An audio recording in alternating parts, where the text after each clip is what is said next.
Group 17 বা 17 নম্বর শ্রেণীর ছড়া হলো ফুলকলির বাড়িতে ইমরান আসতো।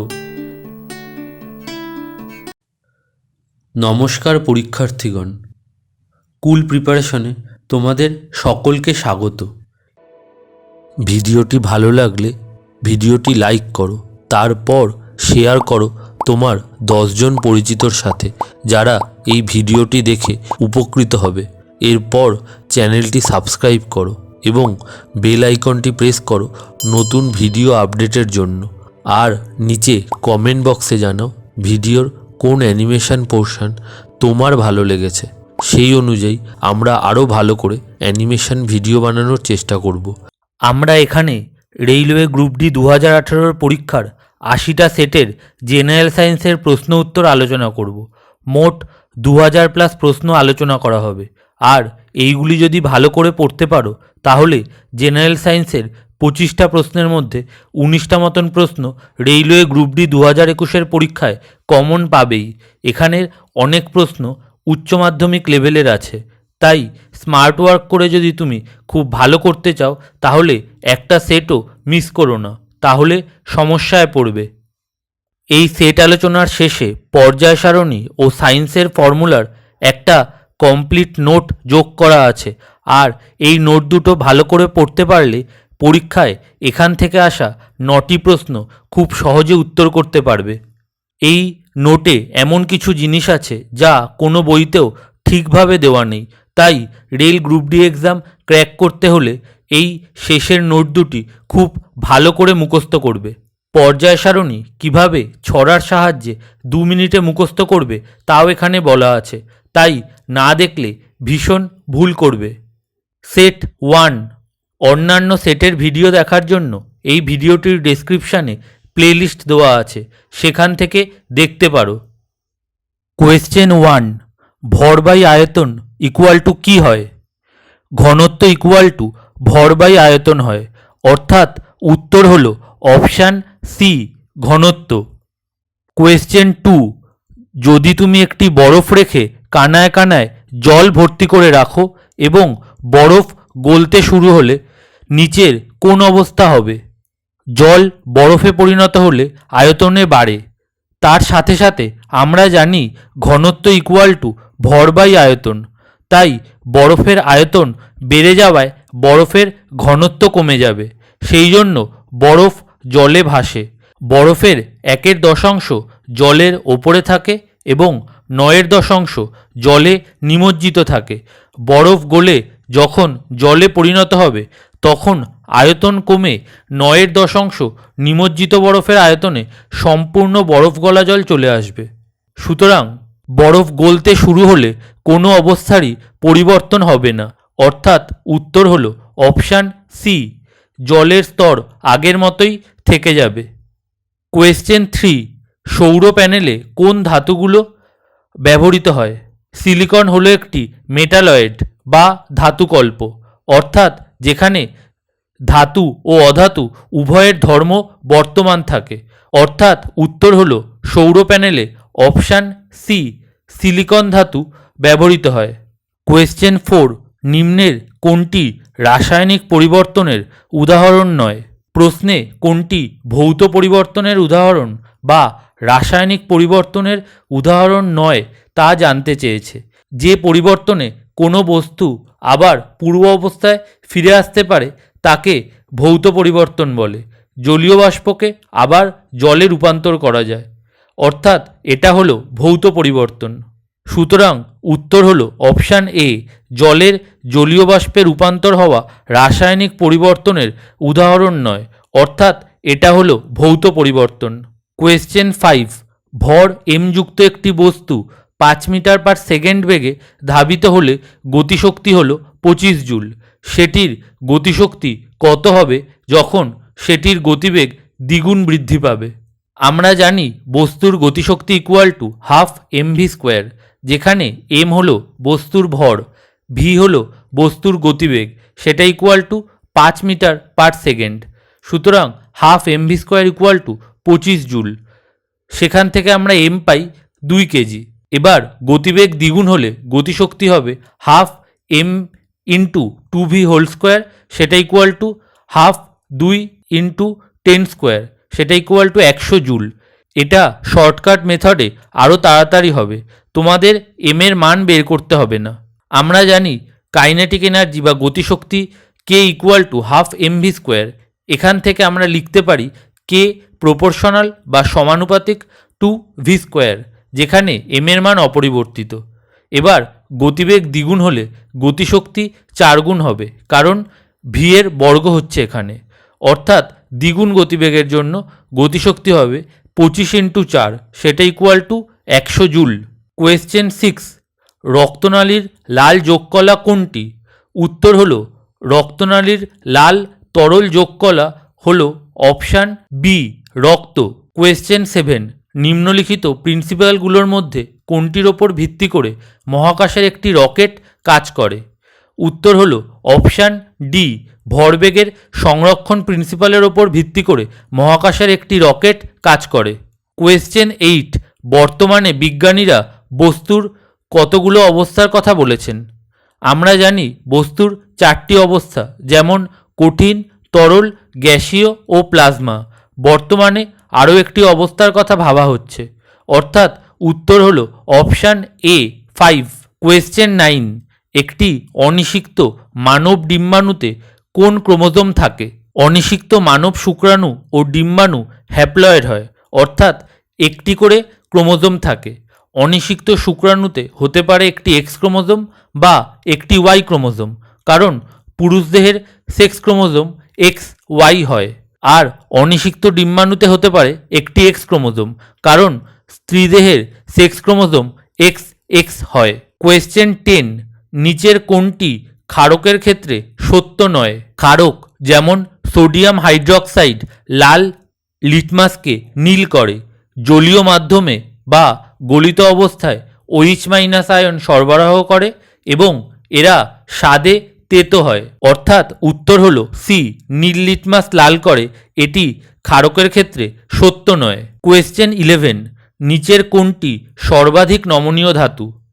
সর্বাধিক নমনীয় ধাতু হলো অপশান বি সোনা। কোয়েশ্চেন 12, মৌল এক্স একটি অক্সাইড গঠন করে X2O3 আকারে।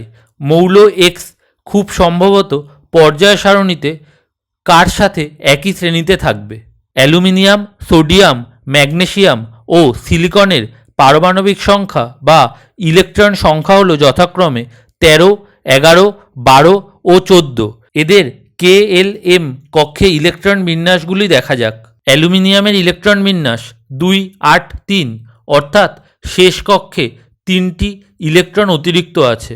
সোডিয়ামের ইলেকট্রন বিন্যাস 2, 8, 1, অর্থাৎ শেষ কক্ষে একটি ইলেকট্রন অতিরিক্ত আছে।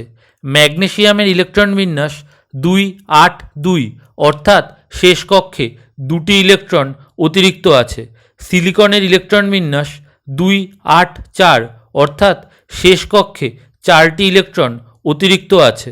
এরা এদের শেষ কক্ষের অতিরিক্ত ইলেকট্রন ত্যাগ করে অষ্টক পূর্তি করতে চায়, মানে অতিরিক্ত ইলেকট্রন ত্যাগ করার পর বা এম কক্ষের ইলেকট্রন ত্যাগ করার পর এদের শেষ কক্ষ হবে এল কক্ষ, যেখানে প্রত্যেকের 8টি করে ইলেকট্রন আছে। এটাই হলো পরমাণুর স্টেবল স্টেট। অক্সিজেনের পারমাণবিক সংখ্যা বা ইলেকট্রন সংখ্যা হলো 8। অক্সিজেনের ইলেকট্রন বিন্যাস হলো 2, 6। অক্সিজেনের শেষ কক্ষে 8টি ইলেকট্রন পূর্ণ না হয়ে 2টি ঘাটতি থাকলো। এবার অক্সাইড গঠনের সময় সোডিয়াম, ম্যাগনেসিয়াম, অ্যালুমিনিয়াম এবং সিলিকন যতগুলি ইলেকট্রন ত্যাগ করবে অক্সিজেনের পরমাণু তা গ্রহণ করে অক্সাইড গঠন সম্পূর্ণ করবে। 2টি সোডিয়াম থেকে মোট 2টি ইলেকট্রন ত্যাগ ইকুয়াল টু একটি অক্সিজেনের 2টি ইলেকট্রন গ্রহণ, অর্থাৎ Na2O যৌগ। একটি ম্যাগনেসিয়ামের 2টি ইলেকট্রন ত্যাগ ইকুয়াল টু একটি অক্সিজেনের 2টি ইলেকট্রন গ্রহণ, অর্থাৎ MgO যৌগ। একটি সিলিকনের 4টি ইলেকট্রন ত্যাগ ইকুয়াল টু 2টি অক্সিজেনের 4টি ইলেকট্রন গ্রহণ, অর্থাৎ SiO2 যৌগ। 2টি অ্যালুমিনিয়ামের 6টি ইলেকট্রন ত্যাগ ইকুয়াল টু 3টি অক্সিজেনের 6টি ইলেকট্রন গ্রহণ, অর্থাৎ Al2O3 যৌগ। এবার পর্যায় সারণীর যে কোনো শ্রেণী বা গ্রুপের সব মৌলের শেষ কক্ষের ইলেকট্রন সংখ্যা সমান হয়, অর্থাৎ অক্সিজেনের সাথে একই রকমভাবে অক্সাইড গঠন করবে। এই 4টি অক্সাইড দেখে আমরা বুঝতে পারছি পর্যায় সারণীতে অ্যালুমিনিয়াম গ্রুপের মৌল অক্সিজেনের সাথে Al2O3 বা প্রশ্ন অনুযায়ী X2O3 আকারে অক্সাইড গঠন করে, অর্থাৎ উত্তর হবে অপশান এ অ্যালুমিনিয়াম। কোয়েশ্চেন 13, চাপ ইকুয়াল টু কি? এখানে আমরা এককগুলি দেখি। প্রথমে চাপের একক ইকুয়াল টু পাস্কাল, সেটা equal to newton per metre square. ঘাত বা থ্রাস্টের একক নিউটন, অর্থাৎ বলের একক। আর আয়তনের একক হলো মিটার কিউ, অর্থাৎ চাপ ইকুয়াল টু ঘাত বাই ক্ষেত্রফল হওয়া উচিত, কিন্তু অপশানে আয়তন দেওয়া আছে। এটার অফিসিয়াল উত্তর হলো অপশান ডি, ঘাত বাই আয়তন। কোয়েশ্চেন 14, বিভিন্ন মাধ্যমে 25 ডিগ্রি উষ্ণতায় শব্দের গতিবেগ সম্পর্কিত কোন বিবৃতিটি বা বিবৃতিগুলি সত্য বা মিথ্যা? এক্স, অক্সিজেন গ্যাসে শব্দের গতিবেগ 316 মিটার পার মিনিট। ওয়াই, জলে শব্দের গতিবেগ 1498 মিটার পার মিনিট। উত্তর হলো অপশান সি, এক্স বা ওয়াই কোনোটাই সত্য নয়, কারণ অক্সিজেন গ্যাসে শব্দের গতিবেগ 316 মিটার পার সেকেন্ড, আর জলে শব্দের গতিবেগ 1498 মিটার পার সেকেন্ড। কোয়েশ্চেন 15, আপতিত রশ্মি এবং প্রতিফলিত রশ্মির মধ্যবর্তী কোণটি হলো 80 ডিগ্রি, তাহলে আপতনের কোণটির মান কত? একটি তলে আলোকরশ্মি আপতিত হলো এবং প্রতিফলিত হলো, তাহলে আই ও জে হলো আপতন কোণ এবং প্রতিফলন কোণ, এবং আই ইকুয়াল টু জে, তাহলে আপতিত রশ্মি ও প্রতিফলিত রশ্মির মধ্যবর্তী কোণ হলো I plus J equal to 80 degree. এবার যেহেতু আই ইকুয়াল টু জে, তাহলে আপতন কোণ ইকুয়াল টু 40 ডিগ্রি, অর্থাৎ উত্তর হলো বি, 40 ডিগ্রি। কোয়েশ্চেন 16, যখন একটি বস্তু একটি অভিন্ন গতির সঙ্গে চলন্ত হয় তার ত্বরণ কি? বস্তুর গতিবেগ পরিবর্তনের হারকে ত্বরণ বলে। এখানে গতিবেগের পরিবর্তন হচ্ছে না, তার ত্বরণ শূন্য হবে, অর্থাৎ উত্তর হলো অপশান এ, 0। কোয়েশ্চেন 17, হাইড্রোজেন ঋণাত্মক পরমাণুর গঠন নিম্নলিখিত কোনটির সঙ্গে সদৃশ হয়? পর্যায় সারণীটা ভালো করে দেখো। এখানে হাইড্রোজেন পর্যায় সারণীতে গ্রুপ 1 বা শ্রেণী 1-এ অবস্থান করছে। একে ক্ষারধাতুর শ্রেণী বলে। প্রত্যেক মৌলের বাইরের কক্ষে একটি করে ইলেকট্রন আছে। এরা এই একটি অতিরিক্ত ইলেকট্রন ত্যাগ করে স্টেবল হওয়ার চেষ্টা করে, অর্থাৎ হাইড্রোজেনের ধনাত্মক বা পজিটিভ মৌল ক্ষারধাতুর সাথে সদৃশ হয়। আবার কে কক্ষে দুটি ইলেকট্রন দরকার হয় স্টেবিলিটি বা ভারসাম্য পাওয়ার জন্য। এবার হাইড্রোজেনের কে কক্ষে একটি ইলেকট্রন আছে, সেদিক থেকে দেখলে হাইড্রোজেনের একটি ইলেকট্রন ঘাটতি আছে, অর্থাৎ হাইড্রোজেন একটি ইলেকট্রন গ্রহণ করে স্টেবল হওয়ার চেষ্টা করবে, অর্থাৎ ঋণাত্মক হাইড্রোজেন মৌল H- হ্যালোজেন গ্রুপের ঋণাত্মক মৌলের সাথে সদৃশ ব্যবহার করবে, অর্থাৎ প্রশ্নের উত্তর হবে অপশান এ, হ্যালোজেন। এই প্রশ্নের অফিসিয়াল আনসারটা ভুল আছে, যা ক্ষারীয় ধাতু লেখা আছে। কোয়েশ্চেন 18, ড্যাশ হলো অ্যাসকারিসের সাধারণ নাম? উত্তর হলো অপশান বি, গোলকৃমি। কোয়েশ্চেন 19, নিবেশিত মরস্টেম পাওয়া যায় কোথায়? নিবেশিত মরস্টেম পাওয়া যায় পাতার নিচে, অর্থাৎ উত্তর হলো অপশান সি, পাতার নিচে। কোয়েশ্চেন 20, কে দেখান যে একটি মৌলের পারমাণবিক সংখ্যা তার পারমাণবিক ভরের তুলনায় অনেক বেশি মৌলিক? মোসলে দেখান যে মৌলের পারমাণবিক সংখ্যা বা পরমাণুর প্রোটন সংখ্যা তার পারমাণবিক ভর বা পরমাণুর নিউট্রন সংখ্যা ও প্রোটন সংখ্যার যোগফলের তুলনায় অনেক বেশি মৌলিক, অর্থাৎ উত্তর হলো অপশান এ, মোসলে। কোয়েশ্চেন 21, একটি বৈদ্যুতিক হিটার যখন উৎস থেকে 4 অ্যাম্পিয়ার বিদ্যুৎ টেনে নেয় তখন তার দুটি প্রান্তের বিভব পার্থক্য হয় 60 ভোল্ট। বিভব পার্থক্য বাড়িয়ে 165 ভোল্ট করলে হিটার কত বিদ্যুৎ টানবে? আমরা জানি রোধ আর equal to V by I. এখানে ভি ইকুয়াল টু বিভব প্রভেদ আর আই ইকুয়াল টু বিদ্যুৎ বা কারেন্ট। যেহেতু হিটারের রোধ আর দুটি ক্ষেত্রে অপরিবর্তিত থাকবে, তাই R equal to V one by I one equal to V two by I two. V one equal to 60 volt আর V two equal to 165 volt. আর current I one equal to 4 ampere আর I two বের করতে হবে। তাহলে 60/4 equal to 165/I2। সেখান থেকে I two equal to 165 into 4/60। সুতরাং সমাধান করে পাই I two equal to 11 ampere. অর্থাৎ উত্তর হলো অপশান ডি, 11 অ্যাম্পিয়ার। কোয়েশ্চেন 22, যদি একটি এজেন্ট টি সময় একটি কাজ ডব্লু করে তাহলে এর ক্ষমতা কত হবে? আমরা জানি ক্ষমতা ইকুয়াল টু কার্য বাই সময়। এর একক হলো জুল বাই সেকেন্ড। অর্থাৎ উত্তর হলো অপশান সি, কাজ বাই সময়। কোয়েশ্চেন 23, একটি বস্তুকে উলম্বভাবে ঊর্ধ্বগামী ছোড়া হলো এবং এটি মাটি থেকে সর্বোচ্চ উচ্চতা এইচ পর্যন্ত পৌঁছায়।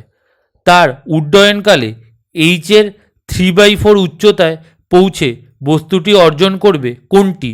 ছোড়ার মুহূর্তে পুরোটাই গতিশক্তি, যা হলো হাফ mu², যেখানে ইউ হলো ছোড়ার গতিবেগ আর এইচ উচ্চতায় যাওয়ার পর গতিবেগ শূন্য হয়ে যায়। আর এই অবস্থায় পুরোটাই স্থিতিশক্তি, যা হলো mgh। মোট যান্ত্রিক শক্তি ইকুয়াল টু গতিশক্তি প্লাস স্থিতিশক্তি। আমরা জানি v² equal to u² minus 2gh। H উচ্চতায় ভি ইকুয়াল টু 0, তাই u² ইকুয়াল টু 2gh আর ইউ ইকুয়াল টু √2gh। মানে বস্তুটির ছোড়ার গতিবেগ হলো ইউ ইকুয়াল টু √2gh। এবার উচ্চতা 3h/4 বস্তুর গতিবেগ দেখা যাক কত। v² equal to u² minus 2gh, সেটা equal two √2gh² minus 2g into 3h/4। এটাকে সমাধান করলে আমরা পাই 2gh/4, মানে v ইকুয়াল টু √2gh/2, সেটা ইকুয়াল টু u/2। মানে বুঝতে পারছো, ছোড়ার সময় যা গতিবেগ ছিল 3h/4 উচ্চতায় বস্তুর গতিবেগ অর্ধেক হয়ে যায়। তাহলে গতিশক্তি ছোড়ার মুহূর্তের 1/4 গুণ হয়ে যাবে। এবার মোট যান্ত্রিক শক্তি ইকুয়াল টু গতিশক্তি প্লাস স্থিতিশক্তি। ছোড়ার মুহূর্তের বাকি 3/4 ভাগ গতিশক্তি এখন স্থিতিশক্তি হয়ে গেছে। অর্থাৎ উত্তর হলো অপশান সি, বেশি স্থিতিশক্তি এবং কম গতিশক্তি। মোট যান্ত্রিক শক্তি ইকুয়াল টু গতিশক্তি প্লাস স্থিতিশক্তি। স্থিতিশক্তির টার্মে মোট যান্ত্রিক শক্তি ইকুয়াল টু mgh, যখন গতিবেগ 0। এবার 3h/4 উচ্চতায় স্থিতিশক্তি হলো mg ইন্টু 3h/4, মানে গতিশক্তি হবে mgh minus mg into 3h/4, সেটা ইকুয়াল টু mgh/4 এর সমান। তোমাদের রেলের গ্রুপ ডি এক্সামে জেনারেল সায়েন্সের যে ম্যাথ আসে তা এই সব ফর্মুলা পড়লেই কমন পেয়ে যাবে আর খুব সহজেই নামিয়ে চলে আসতে পারবে। তাই এই নোটটা খুব মন দিয়ে দেখবে। চলো শুরু করা যাক। কোনো গতিশীল বস্তুর গড় দ্রুতি বা গড় গতি বা গড় গতিবেগ v ইকুয়াল টু মোট অতিক্রান্ত দূরত্ব বাই মোট সময় মিটার পার সেকেন্ড। দূরত্বের একক হলো মিটার আর সময়ের একক হলো সেকেন্ড। যদি গতিশীল বস্তু টি সেকেন্ডে এস মিটার দূরত্ব অতিক্রম করে তাহলে গড় দ্রুতি হলো v ইকুয়াল টু মোট অতিক্রান্ত দূরত্ব বাই মোট সময়, সেটা equal to s/t metre per second. যদি গতিশীল বস্তু s1 মিটার যায় t1 সেকেন্ডে, s2 মিটার যায় t2 সেকেন্ডে এবং s3 মিটার যায় t3 সেকেন্ডে, তাহলে গড় দ্রুতি v ইকুয়াল টু মোট অতিক্রান্ত দূরত্ব বাই মোট সময়, সেটা equal to s1 plus s2 plus s3 by t1 plus t2 plus t3 metre per second. একটি বস্তুর প্রাথমিক বেগ ইউ মিটার পার সেকেন্ড, বস্তুটি A metre per second square সমত্বরণে গতিশীল এবং টি সেকেন্ড পরে অন্তিম বেগ হবে ভি মিটার পার সেকেন্ড। তাহলে অন্তিম বেগ v equal to you plus a t. ইহা গতির প্রথম সমীকরণ। এই টি সেকেন্ড সময় বস্তুটি এস মিটার দূরত্ব অতিক্রম করে। তাহলে এই টি সেকেন্ড সময় বস্তুটির গড় বেগ v a equal to you plus v by 2 metre per second. সুতরাং অতিক্রান্ত দূরত্ব এস ইকুয়াল টু গড় বেগ ইন্টু সময়, সেটা equal to you plus v by 2 into t metre. ভি এর জায়গায় প্রথম সমীকরণ বসিয়ে পাই s equal to you plus a t by 2 into t, সেটা equal to UT plus half এটি স্কোয়ার। সুতরাং অতিক্রান্ত দূরত্ব s equal to UT plus half এটি স্কোয়ার মিটার। ইহা গতির দ্বিতীয় সমীকরণ। প্রথম সমীকরণ v equal to you plus এটিকে বর্গ করে পাই v square equal to you plus at whole square, সেটা equal to you square plus 2 u at plus a square t square, সেটা equal to you square plus 2a into ut plus half এটি square. আবার দ্বিতীয় সমীকরণ s equal to UT plus half এটি square বসিয়ে পাই v square equal to you square plus 2as। ইহা গতির তৃতীয় সমীকরণ। বস্তুকণা যদি a metre per second square সমমন্দনে চলে তাহলে সমীকরণগুলি হবে V equal to you minus at, s equal to UT minus half এটি স্কোয়ার, আর V square equal to you square minus 2as। প্রত্যেকের এককগুলি খেয়াল রাখবে, না হলে অঙ্ক ভুল হয়ে যাবে। পৃথিবী পৃষ্ঠ থেকে কোনো বস্তুকে লম্বভাবে উপরের দিকে ছোড়া হলে বস্তুটির ওপর অভিকর্ষজ ত্বরণ জি মিটার পার সেকেন্ড স্কোয়ার উল্টো দিকে ক্রিয়া করে, মানে মন্দন হবে। অর্থাৎ ফর্মুলাগুলি হয়ে যাবে V equal to you minus GT, S equal to UT minus half GT square, V square equal to you square minus 2g's।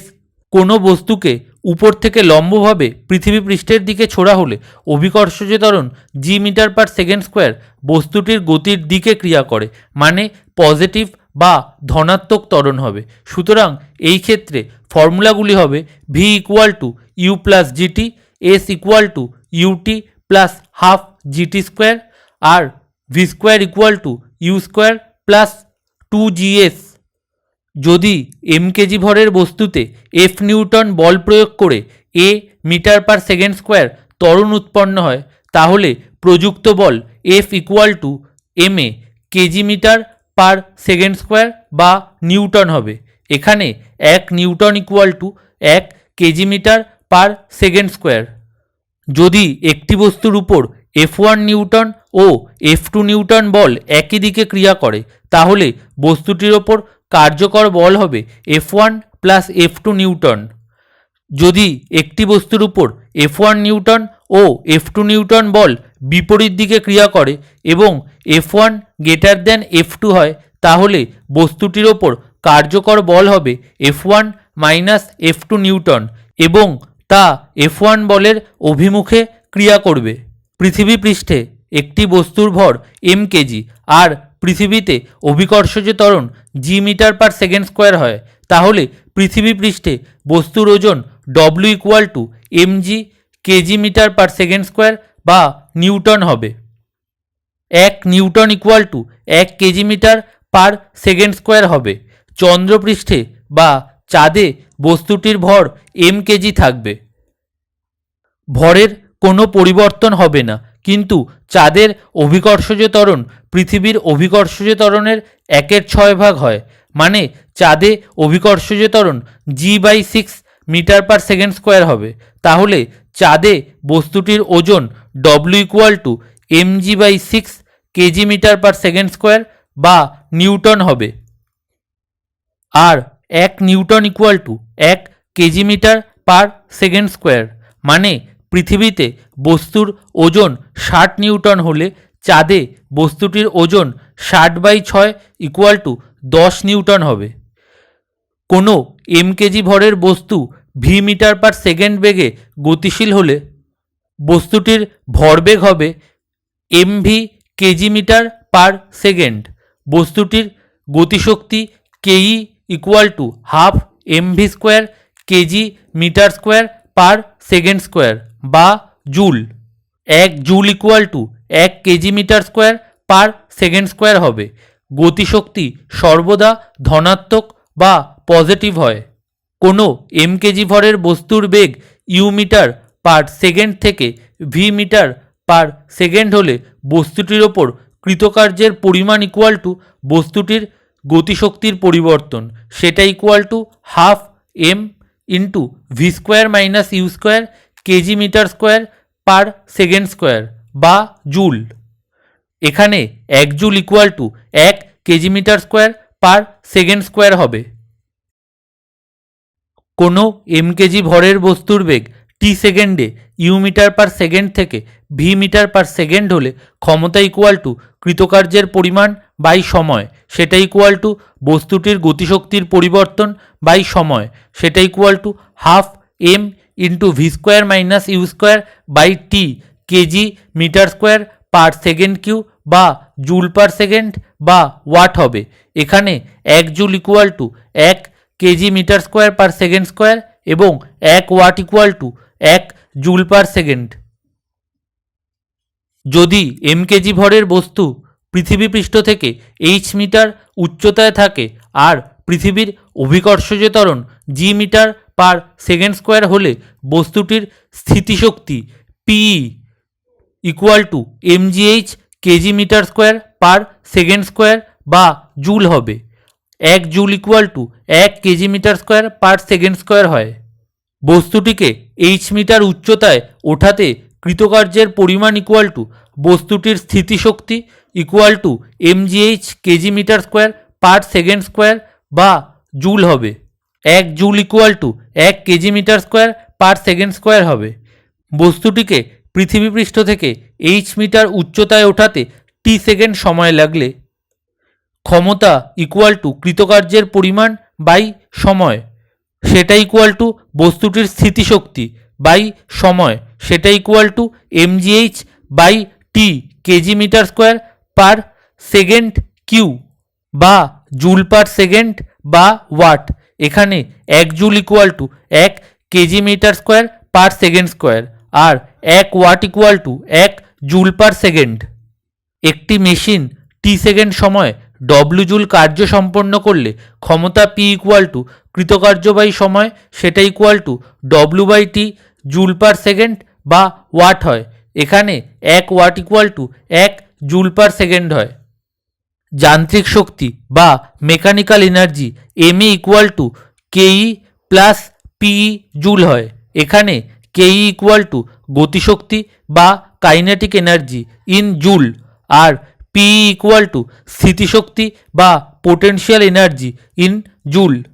কোনো বস্তুতে প্রযুক্ত বলের মান এফ নিউটন, বস্তুটির সরণ ডি মিটার আর প্রযুক্ত বল ও সরণের মধ্যবর্তী কোণ থিটা হলে কৃতকার্য ডব্লিউ equal to f d cos theta newton metre বা জুল হয়। এখানে 1 joule equal to 1 newton metre হয়। হাত দ্বারা প্রযুক্ত বল পি নিউটন ও সরণ একই অভিমুখে, তাই থিটা ইকুয়াল টু 0 ডিগ্রি। সুতরাং cos theta equal to cos 0 degree equal to 1, তাই হাত দ্বারা কৃতকার্য ডব্লিউ h equal to f d cos 0 degree, সেটা equal to pd newton metre বা জুল। এই ফর্মুলা দিয়ে বেশিরভাগ অঙ্কগুলো আসে। বস্তুটির ওপর ঘর্ষণ বল পিএফ নিউটন ও সরণ বিপরীত দিকে ক্রিয়া করে, তাই থিটা ইকুয়াল টু 180 ডিগ্রি। সুতরাং cos theta equal to cos 180 degree equal to -1, তাই ঘর্ষণ বল দ্বারা কৃতকার্য ডব্লিউ f equal to f d cos theta, সেটা equal to pf into d into -1, সেটা equal to minus pf into d newton metre বা জুল। বস্তুটির ওজন ডব্লু নিউটন ও সরণ লম্বভাবে ক্রিয়া করে, তাই থিটা ইকুয়াল টু 90 ডিগ্রি হয়। সুতরাং cos theta equal to cos 90 degree equal to 0, তাই বস্তুটির ওজন দ্বারা কৃতকার্য ডব্লু equal to f d cos theta equal to 0 newton metre বা জুল হয়। শেষ দুটো কনসেপ্টের ওপর প্রশ্ন করে যে কখন বল দ্বারা কৃতকার্য নেগেটিভ বা ঋণাত্মক হয় এবং কখন বল দ্বারা কৃতকার্য শূন্য হয়। তোমরা সহজেই বুঝতে পারছো বল ও সরণ বিপরীত অভিমুখে হলে কৃতকার্য নেগেটিভ বা ঋণাত্মক হয় এবং বল ও সরণ লম্বভাবে কাজ করলে কৃতকার্য শূন্য হয়। একটি স্প্রিংয়ের প্রাথমিক প্রসারণ এক্সআই মিটার থেকে অন্তিম প্রসারণ এক্সএফ মিটার করা হলে স্প্রিংয়ের ওপর কৃতকার্যের পরিমাণ ডব্লিউ ইকুয়াল টু স্প্রিংয়ের স্থিতিশক্তির পরিবর্তন, সেটা equal to half K XF square minus XI square newton metre বা জুল, যেখানে স্প্রিং কনস্ট্যান্ট কে হবে নিউটন পার মিটার বা কেজি পার সেকেন্ড স্কোয়ারে। এবার 1 newton equal to 1 KG metre per second square আর 1 joule equal to 1 KG metre square per second square. যদি প্রাথমিক অবস্থায় স্প্রিংয়ের যদি কোনো প্রসারণ না থাকে তাহলে এক্সআই ইকুয়াল টু 0 হয়ে যাবে। ধরা যাক দুটি বস্তু যাদের ভর m1 কেজি এবং m2 কেজি এবং বেগ যথাক্রমে u1 মিটার পার সেকেন্ড এবং u2 মিটার পার সেকেন্ড একটি সরলরেখা বরাবর গতিশীল। এবার u1 গ্রেটার দ্যান u2 এবং সংঘাতের পর m1 কেজি এবং m2 কেজি ভরের বস্তু দুটির বেগ হয় যথাক্রমে v1 মিটার পার সেকেন্ড এবং v2 মিটার পার সেকেন্ড। সুতরাং রৈখিক ভরবেগের সংরক্ষণ সূত্র অনুযায়ী সংঘাতের পূর্বে মোট ভরবেগ ইকুয়াল টু সংঘাতের পরে মোট ভরবেগ, অর্থাৎ m1 u1 plus m2 u2 equal to m1 v1 plus m2 v2। একটি বন্দুক m1 কেজি এবং বুলেট m2 কেজি। স্থির বন্দুক থেকে বুলেট ছোড়া হলো, বুলেটের বেগ v2 মিটার পার সেকেন্ড, তাহলে বন্দুকের বেগ কত? ধরি বন্দুকের বেগ v1 মিটার পার সেকেন্ড। রৈখিক ভরবেগের সংরক্ষণ সূত্র অনুযায়ী সংঘাতের পূর্বে মোট ভরবেগ ইকুয়াল টু সংঘাতের পরে মোট ভরবেগ। এবার সংঘাতের আগে বন্দুক ও গুলি স্থির, মানে u1 equal to u2 equal to 0, অর্থাৎ সংঘাতের পূর্বে মোট ভরবেগ শূন্য। তাহলে m1 v1 plus m2 v2 equal to 0, অর্থাৎ বন্দুকের বেগ v1 equal to minus m2 v2 by m1 metre per second হবে। কোনো বস্তুর ভর m কেজি, আয়তন v মিটার কিউ হলে ঘনত্ব রো ইকুয়াল টু ভর বাই আয়তন, সেটা equal to m by v KG per metre cube. কোনো বস্তুর আপেক্ষিক ঘনত্ব ইকুয়াল টু বস্তুর ঘনত্ব বাই জলের ঘনত্ব। বস্তুর ঘনত্ব আর জলের ঘনত্বের একক একই হতে হবে, যেমন এসআই ইউনিটে কেজি পার মিটার কিউ। আপেক্ষিক ঘনত্বের কোনো একক নেই। চাপ বা প্রেশার ইকুয়াল টু বল বা ঘাত ইন নিউটন বাই ক্ষেত্রফল ইন মিটার স্কোয়ার।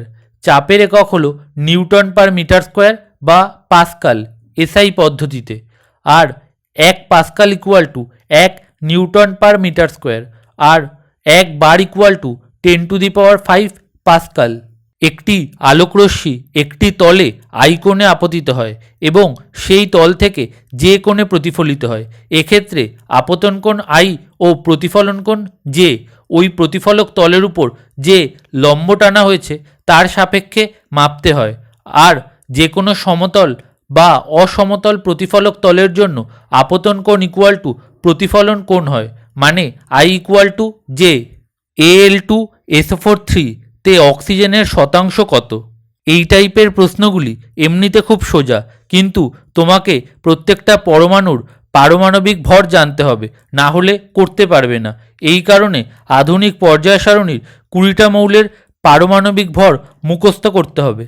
হাইড্রোজেনের পারমাণবিক ভর 1.008, বোরনের পারমাণবিক ভর 10.8, কার্বনের পারমাণবিক ভর 12, নাইট্রোজেনের পারমাণবিক ভর 14, অক্সিজেনের পারমাণবিক ভর 16, সোডিয়ামের পারমাণবিক ভর 23, ম্যাগনেসিয়ামের পারমাণবিক ভর 24.3, অ্যালুমিনিয়ামের পারমাণবিক ভর 27, সিলিকনের পারমাণবিক ভর 28.1, ফসফরাসের পারমাণবিক ভর 31, সালফারের পারমাণবিক ভর 32.1, ক্লোরিনের পারমাণবিক ভর 35.5, পটাশিয়ামের পারমাণবিক ভর 39.1, ক্যালসিয়ামের পারমাণবিক ভর 40.1, ম্যাঙ্গানিজের পারমাণবিক ভর 54.9, লোহার পারমাণবিক ভর 55.9, কপারের পারমাণবিক ভর 63.54, জিঙ্কের পারমাণবিক ভর 65.38, ব্রোমিনের পারমাণবিক ভর 79.9 আর সিলভারের পারমাণবিক ভর 107.9। এখানে Al2SO43 এর আণবিক ভর ইকুয়াল টু 2 ইন্টু অ্যালুমিনিয়ামের পারমাণবিক ভর প্লাস 3 ইন্টু সালফারের পারমাণবিক ভর প্লাস 12 ইন্টু অক্সিজেনের পারমাণবিক ভর, সেটা equal to 2 into 27 plus 3 into 32.1 plus 12 into 16, সেটা ইকুয়াল টু 342.3। এই Al2SO43 অণুতে অক্সিজেনের পারমাণবিক ভর 12 ইন্টু 16, সেটা ইকুয়াল টু 192। তাহলে Al2SO43 অণুতে অক্সিজেনের শতাংশ 192/342.3 ইন্টু 100%। এইভাবে এই টাইপের প্রবলেমগুলো সলভ করতে হয়। অ্যাভোগাড্রো সংখ্যা n ইকুয়াল টু 6.023 ইন্টু 10⁻23। কোনো মৌলের 1 মোলে অণু বা পরমাণুর সংখ্যা হলো 6.023 ইন্টু 10⁻23। তাহলে মৌলের x মোলে অণু বা পরমাণুর সংখ্যা হলো x ইন্টু 6.023 ইন্টু 10⁻23। কোয়েশ্চেন 1, 23.3 গ্রাম জিঙ্কে পরমাণুর সংখ্যা কত? একটি জিঙ্ক পরমাণুর ভর কত? যেহেতু জিঙ্কের পারমাণবিক ভর ইকুয়াল টু 65.38, তাই 1 মোল জিঙ্ক ইকুয়াল টু জিঙ্কের গ্রাম পারমাণবিক ভর, সেটা ইকুয়াল টু 65.38 গ্রাম জিঙ্ক। মানে 65.38 গ্রাম জিঙ্কে পরমাণুর সংখ্যা ইকুয়াল টু 6.023 ইন্টু 10⁻23। তাহলে 23.3 গ্রাম জিঙ্কে পরমাণুর সংখ্যা equal to 23.3 gram by 65.38 into 6.023 into 10⁻23। আর জিঙ্কের 6.023 ইন্টু 10⁻23 সংখ্যক পরমাণুর ভর 65.38 গ্রাম, আর একটি পরমাণুর ভর equal to 65.38 by 6.023 into 10⁻23 gram, সেটা equal to 65.38 by 6.023 into 10⁻23 gram. Question 2, 1.7 gram NH3 মধ্যে H পরমাণুর সংখ্যা কত? NH3 আণবিক ভর ইকুয়াল টু 17, সুতরাং 1 মোল NH3 equal to 17 gram. 17 gram NH3 মধ্যে অণুর সংখ্যা equal two 6.023 into 10⁻23। 1.7 gram NH3 মধ্যে অণুর সংখ্যা equal to 1.7 by 17 into 6.023 into 10⁻23, সেটা ইকুয়াল টু 6.023 ইন্টু 10⁻22। একটি NH3 অণুর মধ্যে 3টি H পরমাণু আছে, সুতরাং 6.023 ইন্টু 10⁻22 সংখ্যক NH3 মধ্যে H পরমাণুর সংখ্যা ইকুয়াল টু 6.023 ইন্টু 10⁻22 ইন্টু 3, সেটা ইকুয়াল টু 18.069 ইন্টু 10⁻22। 1 AMU বা atomic mass unit equal to 1.67377 into 10⁻24 gram, সেটা ইকুয়াল টু 1.67377 ইন্টু 10⁻27 কেজি। কোনো মৌলের অণু ওই মৌলের যতগুলি পরমাণু দিয়ে গঠিত তাকে ওই মৌলের অ্যাটমিসিটি বা পারমাণবিকতা বলে। যেমন নাইট্রোজেনের আণবিক ভর 28 এবং পারমাণবিক ভর 14, তাহলে নাইট্রোজেনের পারমাণবিকতা হলো 28/14 ইকুয়াল টু 2। আদর্শ গ্যাসের সমীকরণ হলো PV ইকুয়াল টু nRT, যেখানে P হলো প্রেশার বা চাপ, যার একক হলো অ্যাটমসফেরিক প্রেশার বা বায়ুমণ্ডলীয় চাপ। V হলো ভলিউম বা আয়তন, যার একক হলো লিটার। T হলো উষ্ণতা বা টেম্পারেচার, যার একক হলো কেলভিন। N হলো ওই গ্যাসের মোল সংখ্যা। আবার N ইকুয়াল টু W/M, যেখানে W হলো গ্যাসের ভর আর এম হলো গ্যাসের মোলার ভর, আর হলো সার্বজনীন গ্যাস ধ্রুবক বা ইউনিভার্সাল গ্যাস কনস্ট্যান্ট, যার মান হলো r equal to 0.082 litre atmosphere mole inverse kelvin inverse. আর এসআই পদ্ধতিতে আর এর মান হলো r equal to 8.314 joule mole inverse kelvin inverse বা 8.314 জুল পার মোল কেলভিন। সেক্ষেত্রে আয়তন ভি এর একক হবে মিটার কিউ। এখানে 1 litre equal to 0.001 metre cube বা 10⁻³ মিটার কিউ। আর চাপ পি এর একক হবে pascal. 1 atmosphere equal to 101,325 pascal আর 1 অ্যাটমসফিয়ার ইকুয়াল টু 1.01325 বার আর 1 বার ইকুয়াল টু 10⁵ পাস্কাল। আবার 76 সেন্টিমিটার পারস্তম্ভ ইকুয়াল টু 1 অ্যাটমসফেরিক প্রেশার। এর ওপর একটা অঙ্ক করলে তোমাদের আইডিয়া ক্লিয়ার হবে। কোয়েশ্চেন 1, একটি 10 লিটার গ্যাস সিলিন্ডারে 2 গ্রাম হাইড্রোজেন ও 2 গ্রাম ডয়টেরিয়াম 27 ডিগ্রি সেন্টিগ্রেডে প্রবেশ করিয়ে সিলিন্ডারটির মুখ বন্ধ করে দেওয়া হলো। ওই সিলিন্ডারের আভ্যন্তরীণ চাপ কত হবে? আয়তন ভি ইকুয়াল টু 10 লিটার বা 10 ইন্টু 10⁻³ মিটার কিউ বা 10⁻² মিটার কিউ। উষ্ণতা t equal to 27 degree centigrade বা 27 প্লাস 273, সেটা ইকুয়াল টু 300 কেলভিন। হাইড্রোজেনের মোলার ভর ইকুয়াল টু 2 গ্রাম। সুতরাং হাইড্রোজেনের মোল সংখ্যা ইকুয়াল টু 2/2 ইকুয়াল টু 1। ডয়টেরিয়ামের মোলার ভর ইকুয়াল টু 4 গ্রাম। সুতরাং ডয়টেরিয়ামের মোল সংখ্যা ইকুয়াল টু 2/4 ইকুয়াল টু 0.5। সিলিন্ডারে মোট মোল সংখ্যা n ইকুয়াল টু 1 প্লাস 0.5, সেটা ইকুয়াল টু 1.5। এবার r equal to 0.082 litre atmosphere mole inverse kelvin inverse. এর জন্য প্রবলেমটা সলভ করব।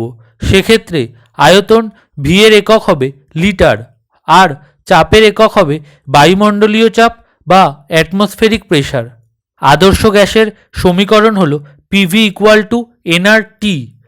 সেখান থেকে P equal to nRT by V.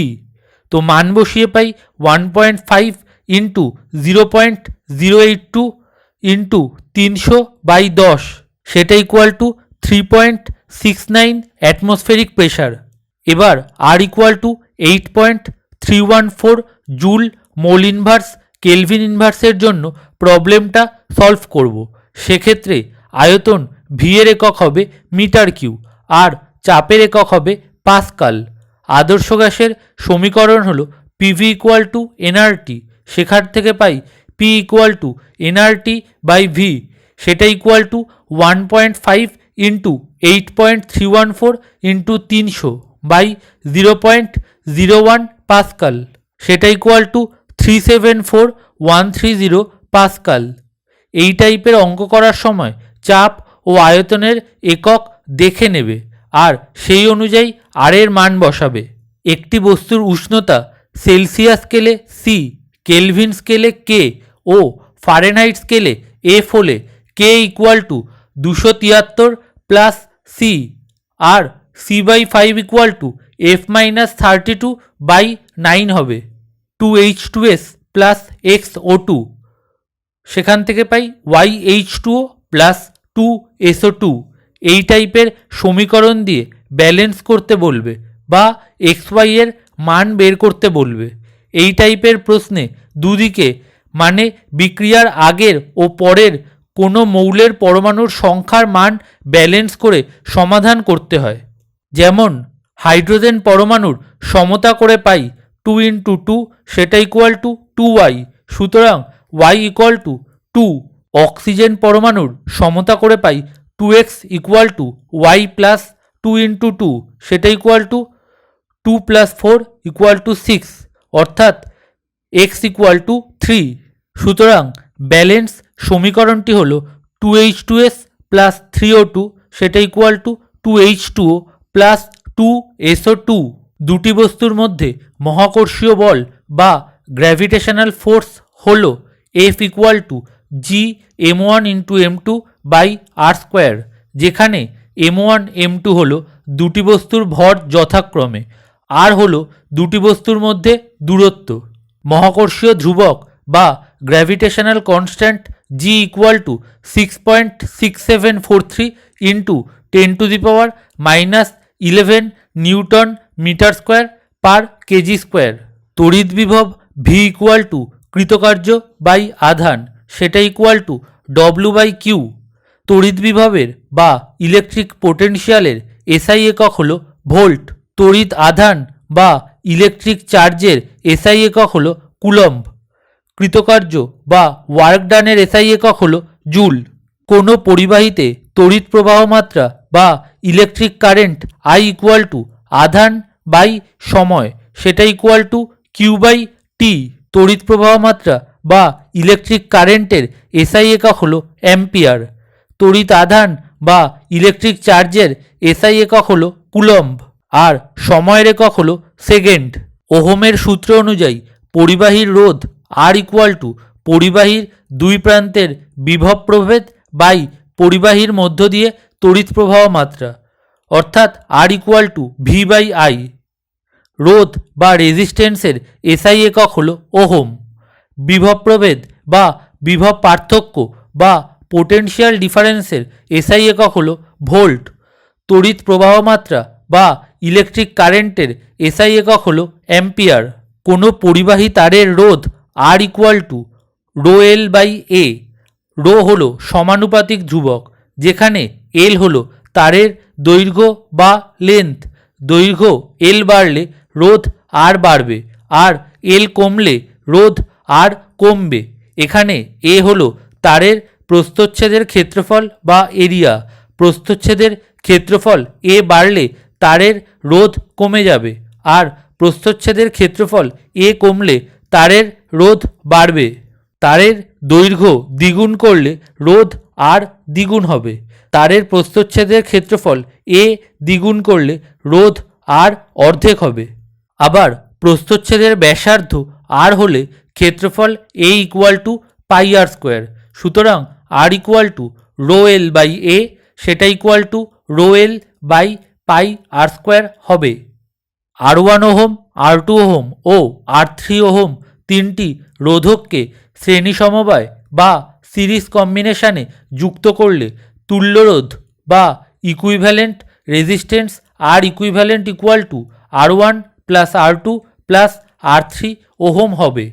R1 ohm, R2 ohm O R3 ohm তিনটি রোধককে সমান্তরাল সমবায় বা প্যারালাল কম্বিনেশানে যুক্ত করলে তুল্যরোধ বা ইকুইভ্যালেন্ট রেজিস্ট্যান্স হবে 1/R equivalent equal to 1/R1 plus 1/R2 plus 1/R3। তড়িৎ ক্ষমতা বা electrical power p equal to উৎস কর্তৃক সরবরাহ শক্তি বাই সময়, সেটা equal to W by t. একটু আগেই দেখলাম v equal to W by q, মানে ডব্লু ইকুয়াল টু কিউ ভি, আর i equal to q by t, মানে q equal to i t, আর r equal to V by i. সুতরাং p equal to W by t, সেটা equal to q into v by t. সেখান থেকে পাই vi, মানে p equal to vi. সুতরাং p equal to W by t equal to vi equal to v square by r equal to i square into R.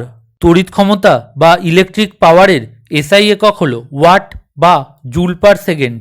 1 kilowatt equal to 10⁻³ watt, 1 megawatt equal to 10⁶ watt, আর 1 gigawatt equal to 10⁹ watt, আর 1 horsepower equal to 746 watt.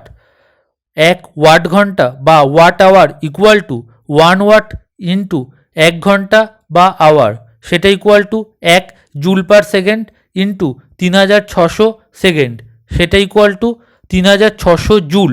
সুতরাং 1 kilowatt ঘন্টা equal to 1000 watt ঘন্টা, সেটা equal to 1000 into 3600 joule, সেটা equal to 3.6 into 10⁶ joule.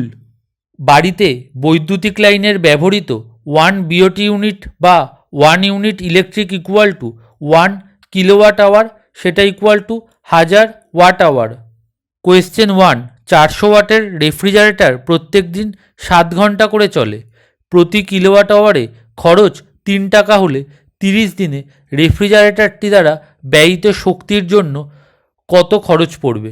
30 দিনে রেফ্রিজারেটরটি দ্বারা মোট ব্যয়িত তড়িৎ শক্তি ইকুয়াল টু 400 × 7 × 30 ওয়াট আওয়ার, সেটা ইকুয়াল টু 84,000 ওয়াট আওয়ার, সেটা ইকুয়াল টু 84 কিলোওয়াট আওয়ার বা 84 × 3.6 × 10⁶ জুল। যেহেতু আমরা জানি 1 kilowatt hour equal to 3.6 × 10⁶ joule, সুতরাং 30 দিনে রেফ্রিজারেটরটির দ্বারা ব্যয়িত শক্তির জন্য মোট খরচ হবে 84 × 3, সেটা ইকুয়াল টু 252 টাকা। একটি কম্পনশীল কণার পর্যায়কাল বা টাইম পিরিয়ড t সেকেন্ড হলে কণাটির কম্পাঙ্ক n equal two 1/t hertz বা সাইকেলস পার সেকেন্ড হবে। একটি কণার কম্পাঙ্ক 100 হার্জ, মানে কণাটি প্রতি সেকেন্ডে 100 বার পূর্ণ কম্পন করে। তাহলে 1 মিনিট বা 60 সেকেন্ডে কম্পন বা স্পন্দন হবে 100 × 60 ইকুয়াল টু 6000 বার। যে সময়ে একটি পূর্ণ তরঙ্গ উৎপন্ন হয় তাকে ওই তরঙ্গের পর্যায়কাল বা টাইম পিরিয়ড অফ ওয়েভ বলে। পর্যায়কাল সেকেন্ডে পরিমাপ করা হয়। তরঙ্গবেগ v ইকুয়াল টু তরঙ্গের কম্পাঙ্ক ইন্টু তরঙ্গ দৈর্ঘ্য, সেটা ইকুয়াল টু n ল্যামডা। তরঙ্গবেগ v এর SI একক হলো মিটার পার সেকেন্ড। তরঙ্গের কম্পাঙ্ক n এর SI একক হলো হার্জ। তরঙ্গ দৈর্ঘ্য ল্যামডার SI একক হলো মিটার। তরঙ্গ দৈর্ঘ্য কোনো তরঙ্গের উৎসের একবার পূর্ণ কম্পনে তরঙ্গ একটি মাধ্যমে যে দূরত্ব অতিক্রম করে তাকে তরঙ্গ দৈর্ঘ্য বা ওয়েভলেন্থ বলে। তির্যক তরঙ্গের ক্ষেত্রে পরপর দুটি তরঙ্গ শীর্ষ বা ক্রেস্ট অথবা তরঙ্গপাদ বা ট্রোর মধ্যবর্তী দূরত্ব হলো তরঙ্গ দৈর্ঘ্য, অর্থাৎ AE equal to BF equal to DH equal to তরঙ্গ দৈর্ঘ্য। BF বিন্দু হলো তরঙ্গ শীর্ষ বা ক্রেস্ট, DH বিন্দু হলো তরঙ্গপাদ বা ট্রো। অনুদৈর্ঘ্য তরঙ্গের ক্ষেত্রে একটি সংকোচন বা ঘনীভবন বা কম্প্রেশন এবং একটি প্রসারণ বা তনুভবন বা রেয়ারফ্যাকশানের মিলিত দৈর্ঘ্য হলো তার তরঙ্গ দৈর্ঘ্য। কোয়েশ্চেন 1, বায়ুতে শব্দের বেগ 336 মিটার পার সেকেন্ড, 712 হার্জ কম্পাঙ্ক বিশিষ্ট একটি সুরশলাকা থেকে উৎপন্ন শব্দকে 470 মিটার যেতে সুরশলাকাটিকে কতগুলি কম্পন সম্পন্ন করতে হবে? v equal to 336 metre per second, n equal to 712 hertz. তরঙ্গ দৈর্ঘ্য ল্যামডা মিটার হলে আমরা জানি v equal to n lambda. তাহলে ল্যামডা ইকুয়াল টু v/n, সেটা ইকুয়াল টু 336/712 মিটার, সেটা ইকুয়াল টু 0.47 মিটার। অর্থাৎ সুরশলাকার একবার কম্পনে শব্দ তরঙ্গ 0.47 মিটার যায়। সুতরাং শব্দ তরঙ্গ 470 মিটার যাবে, সুরশলাকার 470/0.47, সেটা ইকুয়াল টু 1000 বার কম্পনে। ক্ষণস্থায়ী শব্দ যেমন বন্দুকের শব্দ, হাততালির শব্দ প্রভৃতি শব্দের অনুভূতি আমাদের মস্তিষ্কে 1/10 সেকেন্ড থাকে বা শব্দ নির্বন্ধ হলো 1/10 সেকেন্ড। প্রতিধ্বনি শোনার জন্য শব্দের উৎস ও প্রতিফলকের ক্ষেত্রে ন্যূনতম দূরত্ব ধরি d। বায়ুতে শব্দের বেগ 332 মিটার পার সেকেন্ড। উষ্ণতার বৃদ্ধিতে বায়ুতে শব্দের বেগ বাড়ে 332 থেকে 360 মিটার পার সেকেন্ডের মধ্যে। সুতরাং 2d equal to 332 into 1/10 metre. সুতরাং 2d ইকুয়াল টু 33.2, অর্থাৎ d ইকুয়াল টু 16.6 মিটার। বোধগম্য শব্দ বা আর্টিকুলেটেড সাউন্ড, একমাত্রিক শব্দ বা এক পদাংশ শব্দ বা মনোসিলেবেল যেমন এ এর ক্ষেত্রে শব্দ নির্বন্ধ 1/5 সেকেন্ড, অর্থাৎ 2d ইকুয়াল টু 332 ইন্টু 1/5, সেটা ইকুয়াল টু 66.4 মিটার, অর্থাৎ ডি ইকুয়াল টু 33.2 মিটার। দ্বিমাত্রিক শব্দ বা দুই পদাংশযুক্ত শব্দ যেমন বিউটির শব্দ নির্বন্ধ হল 2/5 সেকেন্ড, অর্থাৎ 2D ইকুয়াল টু 332 ইন্টু 2/5, অর্থাৎ ডি ইকুয়াল টু 66.4 মিটার। ত্রিমাত্রিক বা তিন পদাংশযুক্ত শব্দ যেমন বিউটিফুলের ক্ষেত্রে শব্দ নির্বন্ধ হল 3/5 সেকেন্ড, অর্থাৎ 2D ইকুয়াল টু 332 ইন্টু 3/5, সুতরাং ডি ইকুয়াল টু 99.6 মিটার। আরও কিছু জিনিস আছে যা পরের ভিডিওতে অ্যাড করে দেব, এইগুলি আপাতত ভালো করে মুখস্থ করো। ছড়ার সাহায্যে আধুনিক পর্যায় সারণী মুখস্থের আগে আরও কিছু তথ্য আধুনিক পর্যায় সারণী সম্বন্ধে জেনে রাখা দরকার, তাহলে হাসতে হাসতে তোমরা পর্যায় সারণীর প্রশ্নের উত্তর দিতে পারবে। আধুনিক পর্যায় সারণীতে 18টি শ্রেণী বা গ্রুপ আছে এবং 7টি পর্যায় বা পিরিয়ড আছে। প্রথম পর্যায়ে 2টি মৌল আছে, 2 নম্বর ও 3 নম্বর পর্যায়ে 8টি করে মৌল আছে, 4 নম্বর ও 5 নম্বর পর্যায়ে 18টি করে মৌল আছে, 6 নম্বর ও 7 নম্বর পর্যায়ে 32টি করে মৌল আছে।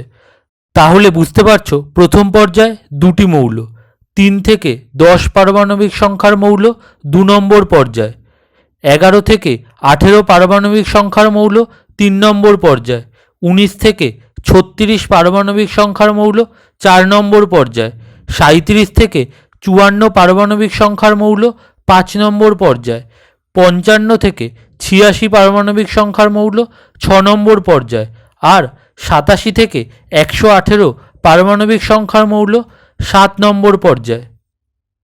এইটা শুধু প্রত্যেক পর্যায়ে যতগুলো করে মৌল আছে, অর্থাৎ 2, 8, 8, 18, 18, 32, 32, এইগুলিকে পরপর যোগ করলেই উপরের নাম্বারগুলি পাওয়া যায়। যেমন 4 নম্বর পর্যায়ে মৌলের পারমাণবিক সংখ্যা শুরু হবে আগের 3টি পর্যায়ের মৌলগুলির যোগফল তার পর থেকে, অর্থাৎ 2 + 8 + 8 = 18 তার পর থেকে। অর্থাৎ 4 নম্বর পর্যায়ের প্রথম মৌলের পারমাণবিক সংখ্যা হলো 19। যেহেতু 4 নম্বর পর্যায়ে 18টি মৌল আছে, তাই 4 নম্বর পর্যায়ের শেষ মৌলের পারমাণবিক সংখ্যা হবে 19 থেকে শুরু করে 18 ঘর, মানে 36 হবে। আবার এইটাকে এইভাবেও বলা যায়, আগের 3টি পর্যায়ের মোট মৌল সংখ্যা হলো 2 + 8 + 8 = 18, তাহলে 4 নম্বর পর্যায়ের শেষ মৌলের পারমাণবিক সংখ্যা হলো 18 + 18 = 36। এইভাবে ক্যালকুলেট করে কোনো পর্যায়ে কত থেকে কত পারমাণবিক সংখ্যার মৌল আছে তা তোমরা বের করতে পারো, মুখস্থ করার দরকার নেই। 1 থেকে 17 নম্বর শ্রেণী বা গ্রুপের মৌলকে স্বাভাবিক মৌল বলা হয়।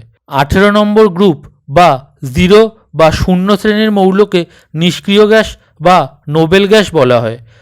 1 নম্বর গ্রুপ বা প্রথম শ্রেণীর লিথিয়াম থেকে শুরু করে ফ্রান্সিয়াম পর্যন্ত হলো ক্ষার ধাতু এবং এদের অক্সাইড তীব্র ক্ষারীয় হয়। 2 নম্বর গ্রুপ বা দ্বিতীয় শ্রেণীর মৌলগুলি হলো ক্ষারীয় মৃত্তিকা ধাতু, এদের অক্সাইড ক্ষারীয় হয়। 17 নম্বর শ্রেণী বা গ্রুপের মৌলগুলিকে হ্যালোজেন মৌল বলে, এদের অক্সাইড অত্যন্ত তীব্র আম্লিক হয়। 3 নম্বর থেকে 12 নম্বর শ্রেণীর অন্তর্গত এবং 4 নম্বর, 5 নম্বর ও 6 নম্বর পর্যায়ের অন্তর্গত মৌলগুলিকে সন্ধিগত মৌল বলা হয়, কারণ এদের একাধিক যোজ্যতা দেখা যায়। এছাড়া এরা প্রত্যেকে ধাতু। 11 নম্বর শ্রেণীর কপার বা তামা বা সিউ, সিলভার বা রূপা বা এজি ও সোনা বা গোল্ড বা এইউকে মুদ্রা ধাতু বা কয়েন মেটাল বলা হয়। আধুনিক দীর্ঘ পর্যায় সারণীর 118টি মৌলের মধ্যে 91টি মৌল হলো ধাতু বা মেটাল, 7টি মৌল হলো ধাতুকল্প বা মেটালয়েড এবং 20টি মৌল হলো অধাতু বা নন মেটাল। প্রথম ধাতুকল্প বা মেটালয়েড মৌলটি হলো বোরন। আধুনিক পর্যায় সারণীর দ্বিতীয় পর্যায়ে সর্বাধিক সংখ্যক অধাতু আছে। ল্যান্থানাম মৌলটির পারমাণবিক সংখ্যা হলো 57। এইটাকে তোমরা ক্যালকুলেট করে বের করতে পারবে এর 6 নম্বর পর্যায় এবং 3 নম্বর বা তৃতীয় শ্রেণী। আর ল্যান্থানাইটস সিরিজ মৌলগুলির পারমাণবিক সংখ্যা হল 58 থেকে 71। অ্যাক্টিনিয়াম মৌলটির পারমাণবিক সংখ্যা হল 89 এবং এর 7 নম্বর পর্যায় ও 3 নম্বর বা তৃতীয় শ্রেণী। অ্যাক্টিনাইটস সিরিজ মৌলগুলির পারমাণবিক সংখ্যা হল 90 থেকে 103। পর্যায় সারণীর কার্বন মৌল সর্বাধিক যৌগ উৎপন্ন করে। আধুনিক পর্যায় সারণী মৌলের পারমাণবিক সংখ্যার উপর ভিত্তি করে তৈরি হয়েছে। ক্রমবর্ধমান পারমাণবিক সংখ্যার ভিত্তিতে মৌলগুলিকে পর্যায় সারণীতে স্থান দেওয়া হয়েছে। পর্যায় সারণীতে যত পরের দিকে যাবে মৌলের পারমাণবিক সংখ্যা তত বৃদ্ধি পাবে। যেমন প্রথম পর্যায় ও 1 নম্বর শ্রেণীর মৌলটি হল হাইড্রোজেন, যার পারমাণবিক সংখ্যা হল 1। একইভাবে হাইড্রোজেনের নিচের মৌলটি লিথিয়াম, যার পারমাণবিক সংখ্যা হল 3। এইভাবে প্রত্যেক মৌলের সাংকেতিক নামের সাথে তার পারমাণবিক সংখ্যা পর্যায় সারণীতে উল্লেখ করা আছে। কোনো মৌলের পারমাণবিক সংখ্যা বা অ্যাটমিক নাম্বার হল মৌলটির পরমাণুর মধ্যে যতগুলি প্রোটন আছে। আবার মৌলটির পরমাণুর নিউক্লিয়াসে যতগুলি প্রোটন আছে, নিউক্লিয়াসের বাইরের কক্ষপথে ততগুলি ইলেকট্রন আছে। সুতরাং মৌলটির পারমাণবিক সংখ্যা বা অ্যাটমিক নাম্বার মানে মৌলের একটি পরমাণুর মধ্যে প্রোটন সংখ্যা বা ইলেকট্রন সংখ্যা। যেমন অক্সিজেনের পারমাণবিক সংখ্যা 8, মানে অক্সিজেন পরমাণুর প্রোটন সংখ্যা বা ইলেকট্রন সংখ্যা হল 8। পরমাণুর নিউক্লিয়াসের বাইরে কে, এল, এম, এন ইত্যাদি কক্ষপথ আছে যেখানে ইলেকট্রন থাকে। কে, এল, এম, এন কক্ষে সর্বাধিক যতগুলো ইলেকট্রন থাকতে পারে তা হলো যথাক্রমে 2, 8, 18, 32। সর্বাধিক ইলেকট্রন সংখ্যা 2n² ফর্মুলা দিয়ে বের করা যায়, যেখানে n = কত নম্বর কক্ষ তা বোঝায়। যেমন কে কক্ষ হলো প্রথম কক্ষ, তাই n = 1। সুতরাং সর্বাধিক ইলেকট্রন সংখ্যা = 2 × 1², সেটা = 2। যেমন ক্লোরিনের পারমাণবিক সংখ্যা হলো 17। ক্লোরিন পরমাণুর কক্ষের ইলেকট্রন বিন্যাস হলো 2, 8, 7, অর্থাৎ 3টি ইলেকট্রন কক্ষপথ আছে। এখানে আরেকটা জিনিস জেনে রাখা দরকার, পরমাণুর সবচেয়ে বাইরের কক্ষে যে কয়টি ইলেকট্রন থাকে তারাই রাসায়নিক বন্ধনে অংশ নেয়। এই জন্য পরমাণুর সবচেয়ে বাইরের কক্ষের ইলেকট্রনগুলিকে যোজক ইলেকট্রন বা ভ্যালেন্স ইলেকট্রন বলে। যেমন ক্লোরিনের যোজক ইলেকট্রন বা ভ্যালেন্স ইলেকট্রন হলো 7। আরও কিছু জিনিস জানার আছে, তার আগে ছড়ার মাধ্যমে পর্যায় সারণীটা মুখস্থ করা যাক। মুখস্থ করে আমরা এই প্রশ্নটা সলভ করব। নাইট্রোজেন পরিবারের চতুর্থ মৌল কি? তার পর্যায়, শ্রেণী, পারমাণবিক সংখ্যা, যোজক ইলেকট্রন এবং যোজ্যতা কত? এই ছড়ার মাধ্যমে আমরা গ্রুপ 1, 2 এবং 13 থেকে 18 গ্রুপের মৌলগুলি মুখস্থ করব। সন্ধিগত মৌল আমাদের মনে রাখতে হয় না। গ্রুপ 1-এ প্রথম মৌলটি হলো হাইড্রোজেন, যা আমরা জানি, তাই এই ছড়ায় তার পর থেকে নেওয়া হচ্ছে। লিনাকে রুবি সাজিয়ে ফিরল। লিনাকে থেকে Li, Na, K। Li মানে লিথিয়াম, Na মানে সোডিয়াম এবং K মানে পটাশিয়াম। রুবি মানে আরবি অর্থাৎ রুবিডিয়াম। সাজিয়ে মানে Cs অর্থাৎ সিজিয়াম। ফিরল মানে Fr অর্থাৎ ফ্রান্সিয়াম। অর্থাৎ গ্রুপ 1 বা প্রথম শ্রেণীর মৌলগুলি হল হাইড্রোজেন, Li বা লিথিয়াম, Na বা সোডিয়াম, K বা পটাশিয়াম, আরবি বা রুবিডিয়াম, Cs বা সিজিয়াম এবং Fr বা ফ্রান্সিয়াম। গ্রুপ 2 বা দ্বিতীয় শ্রেণীর ছড়া হল বিরিয়ানি, মোগলাই, কাবাব সরিয়ে বাটিতে রাখো।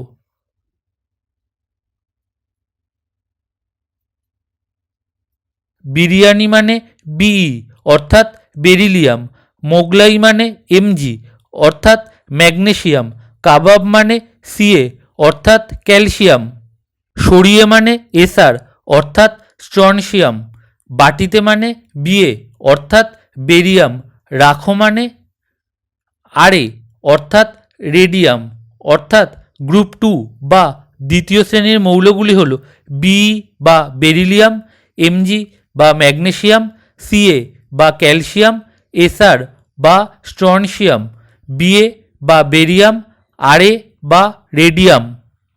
13 থেকে 18 নম্বর গ্রুপের মৌলগুলি 6 নম্বর পর্যায় অবধি মুখস্থ করব। 7 নম্বর পর্যায়ের মৌলগুলি মনে রাখতে হয় না। গ্রুপ 13 বা 13 নম্বর শ্রেণীর ছড়া হলো বোকা আলি গেল ইন্ডিয়া থাইল্যান্ড। বোকা মানে বি অর্থাৎ বোরন, আলি মানে এল অর্থাৎ অ্যালুমিনিয়াম, গেল মানে জিএ অর্থাৎ গ্যালিয়াম, ইন্ডিয়া মানে আইএন অর্থাৎ ইন্ডিয়াম, থাইল্যান্ড মানে টিএল অর্থাৎ থ্যালিয়াম। অর্থাৎ গ্রুপ 13 বা 13 নম্বর শ্রেণীর মৌলগুলি হল বি বা বোরন, এল বা অ্যালুমিনিয়াম, জিএ বা গ্যালিয়াম, আইএন বা ইন্ডিয়াম, টিএল বা থ্যালিয়াম। গ্রুপ 14 বা 14 নম্বর শ্রেণীর ছড়া হল কাশি গেলে সোনা পাবে। কাশি মানে সি আর এসআই। সি হল কার্বন এবং এসআই হল সিলিকন। গেলে মানে জি অর্থাৎ জার্মেনিয়াম। সোনা মানে এসএন অর্থাৎ টিন। পাবে মানে পিবি অর্থাৎ লেড। অর্থাৎ গ্রুপ 14 বা 14 নম্বর শ্রেণীর মৌলগুলি হল সি বা কার্বন, এসআই বা সিলিকন, জি বা জার্মেনিয়াম, এসএন বা টিন, পিবি বা লেড। গ্রুপ 15 বা 15 নম্বর শ্রেণীর ছড়া হল নাইলন, প্লাস্টিক আসলে সবই বিষ। নাইলন মানে হলো এন অর্থাৎ নাইট্রোজেন, প্লাস্টিক মানে হলো পি অর্থাৎ ফসফরাস, আসলে মানে এএস অর্থাৎ আর্সেনিক, সবই মানে এসবি অর্থাৎ অ্যান্টিমনি, বিষ মানে বিআই অর্থাৎ বিসমাথ। অর্থাৎ গ্রুপ 15 বা 15 নম্বর শ্রেণীর মৌলগুলি হল এন বা নাইট্রোজেন, পি বা ফসফরাস, এস বা আর্সেনিক, এসবি বা অ্যান্টিমনি, বিআই বা বিসমাথ। গ্রুপ 16 বা 16 নম্বর শ্রেণীর ছড়া হলো ওরা সবাই সেলিনার টেবিলে পড়ে। ওরা মানে ও অর্থাৎ অক্সিজেন, সবাই মানে এস অর্থাৎ সালফার, সেলিনার মানে এসি অর্থাৎ সেলেনিয়াম, টেবিলে মানে টিই অর্থাৎ টেলুরিয়াম, পরে মানে পিও অর্থাৎ পোলোনিয়াম। সুতরাং গ্রুপ 16 বা 16 নম্বর শ্রেণীর মৌলগুলি হল ও বা অক্সিজেন, এস বা সালফার, এসি বা সেলেনিয়াম, টিই বা টেলুরিয়াম, পিও বা পোলোনিয়াম। গ্রুপ 17 বা 17 নম্বর শ্রেণীর ছড়া হল ফুলকলির বাড়িতে ইমরান আসতো। ফুলকলির মানে এফ আর সিএল, এফ হলো ফ্লুরিন আর সিএল হলো ক্লোরিন, বাড়িতে মানে বিআর অর্থাৎ ব্রোমিন, ইমরান মানে আই অর্থাৎ আয়োডিন, আস্ত মানে এটি অর্থাৎ অ্যাস্টাটিন।